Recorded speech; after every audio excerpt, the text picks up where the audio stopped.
चलो हमें बीजेपी को वालों को गाली दे लो, लेकिन वैज्ञानिकों की तो प्रशंसा करो, डॉक्टरों की प्रशंसा करो, स्वच्छता कर्मियों ने अपना जीवन की परवाह न करके स्वच्छता का ध्यान दिया तो उनकी प्रशंसा करो।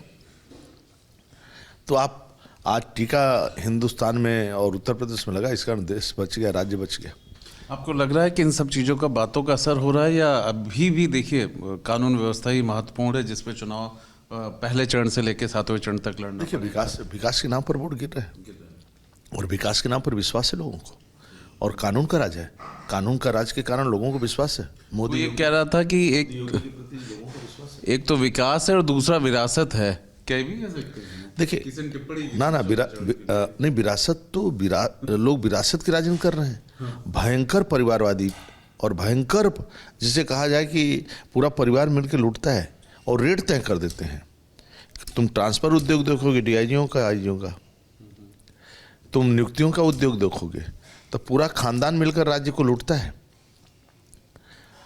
पूरे देश को, राज्य को इन लोगों ने बर्बाद कर दिया। बात पूछनी है। आज सुबह बहन जी ने जब अपना वोट डाला, उन्होंने कहा कि सपा जो है गुंडों की, माफियाओं की पार्टी है, दंगे होते हैं, और ये बात तो आप लोग मतलब शुरुआत से ही कहते रहे। तो आपको लग रहा है कि अब समाजवादी पार्टी पर तो दोहरा दबाव हो जाएगा इस तरह के आरोप? देखिए, सपा आतंकवादियों की मदद में खड़ी रहती है, सिमी की मदद में खड़ी रहती है, गुंडागर्दी की मदद में खड़ी रहती है, तो स्वाभाविक उसकी छवि बन चुकी है कि जब जब सपा आएगी राज्य को लूटेगी। हमें एक व्यक्ति मिला लखनऊ के अंदर, उसकी बेटी लंदन रहती है, सपा का शासन था, वो 3 महीना के लिए बेटी के पास गया था, लौट कर आए तो उसके मकान का गुंडा कब्जा कर लिया था सपा का। फिर योगी सरकार आने के बाद उसका मकान खाली हुआ। तो विकास के साथ साथ कानून व्यवस्था बहुत अहम है। अब एक बात कि 5वां, 6ठा, 7वां कैसा रहेगा लड़ाई? देखिए, हमें एक तरफा चलना है, आगे भी एक तरफा चलेंगे, क्योंकि महिलाएं भी, बेटियां भी धर्म के बंधन को तोड़कर, जाति के बंधन को तोड़कर एक तरफा वोटिंग बीजेपी के पक्ष में कर रहे हैं, मोदी योगी के पक्ष में लोग कर रहे हैं। इसलिए जो हमें दिखाई दे रहा है, जो मैं देख रहा हूँ, और जो उत्साह देख रहा हूँ लोगों का, जो उमंग देख रहा हूँ, उससे मैं कह सकता हूँ कि एक तरफा और प्रचंड बहुमत के साथ भारतीय जनता पार्टी की सरकार बन रही है।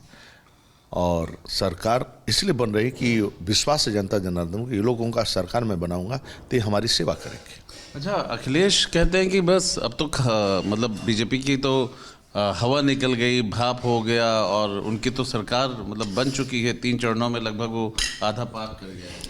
इसी तरह 14 में बोलते थे, इसी तरह 17 में बोलते थे, इसी तरह 19 से बोलते हैं। अब 22 के बाद बंद कर देंगे, नए 22 में आएंगे, नए 27 में आएंगे।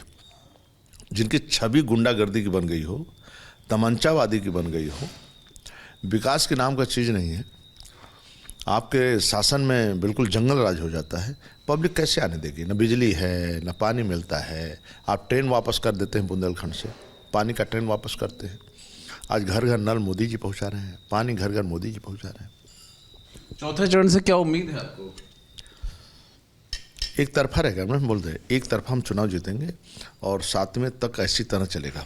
अब भी जिस प्रकार चल रहा है तूफान, उसी तरह तूफान चलता रहेगा बीजेपी के पक्ष में, और जनता जनार्दन का आशीर्वाद बीजेपी के पक्ष में है, आगे भी रहेगा। और हम प्रचंड बहुमत की सरकार बनाएंगे योगी के नेतृत्व में, और गरीबों की सेवा करेंगे। बहुत बहुत धन्यवाद स्वतंत्र जी। बीजेपी के प्रदेश अध्यक्ष हैं, बड़ी जिम्मेदारी है, और